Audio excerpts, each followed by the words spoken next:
শুভ দুপুর বন্ধুরা। কৃপাময়ী মায়ের দর্শন দিয়ে শুরু করলাম আজকের ভিডিও। তো এখন রোজ আসতে পারছি না, এত কাজের প্রেশার পড়ে গেছে যে আর ভিডিও করার সময় পাচ্ছি না। তাড়াতাড়ি করে খাবার দেওয়ার জন্য দেরি হয়ে যাচ্ছে, খাবার দিতে চলে যাই। তো আজকে একটুখানি সময় পেয়েছি, এসছি আজকে কাজের চাপে, খুব ক্লান্ত কাজের চাপে, শুয়ে পড়েছে, পড়াশোনা করে এসছে তো তাই ক্লান্ত। যাই হোক, আজকে আমার রান্নাটা দেখো কী রান্না করেছি।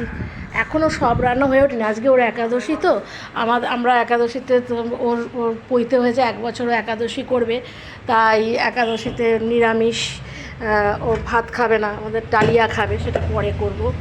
আজকে করেছি। হ্যাঁ, কী হয়নি না, ওগুলো এখনও হয়নি। ভাত করেছি, ভাত 2 হাঁড়ি ভাত আছে, আর আছে এখানে চাটনিটা আগেই বার করে ফেললাম, চাটনি, আমের চাটনি। এখানে আছে মুসুর ডাল, নাড়া হয়নি এখন, মুসুর ডাল করেছি। একাদশীর দিন আমার একটু অসুবিধা হয়, সকালবেলা ওকে আগে ছোঁয়াছানি না হওয়া ওকে একটু টিফিন করে দিলাম, লুচি তরকারি করে দিলাম, দিয়ে এবারে সব একটু কাটা এই রান্নাগুলো করব, সব মুছে মাছে নিয়ে তারপরে আবার ওর রান্না করব। ওর সাথে সাথে আমিও করি, হ্যাঁ, আমরা 3 জনেই করি, আমার মানে বড়জনও করে, 3 জনে করি। আর ওর বাবা পারে না, সব ডালিয়া খেতে, বাবা ভাত খাবে। আজকে করেছি ধোকার ডালনা। এই যে ধোকাগুলো ভেজে রেখে দিয়েছি, ধোকা দিয়ে আজকে ধোকার ডালনা করেছি।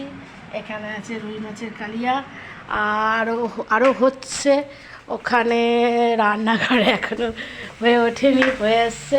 এখানে করেছি ডিমের কালিয়া, ডিমের ঝাল, আলু ছাড়া, একদম কষা কষা করে ডিম করেছি। ওর বাবার জন্য ডিমটা ফেটে গেছিলো, তাই এটা কাশি হয়ে এটা ভেজে রেখেছি, পরে আলু দিয়ে ঝাল করে দেবো।